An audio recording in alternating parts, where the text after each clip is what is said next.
এই পালোয়ানের সাথে পাঞ্জা লড়ে কেউ পারে না। যেই এই পালোয়ানের সাথে লড়তে আসে তার হয় হাত ভেঙে যায়, নয়তো হাত লম্বা হয়ে যায়, নয়তো হাত ফুলে যায়।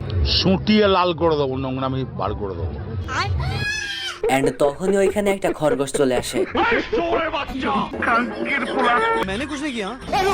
এবং লোকটা খরগোশকে পাঞ্জা লড়ার প্রস্তাব দেয়। এন্ড খরগোশ এতে রাজিও হয়ে যায়। শুরু হয়ে যায় খরগোশ এবং লোকটার পাঞ্জা লড়াই। খরগোশটা লোকটিকে বলে যে আমার সঙ্গে পাঞ্জা লড়বে ভালো কথা, তবে তার আগে ভালো করে হাত ধুয়ে নাও।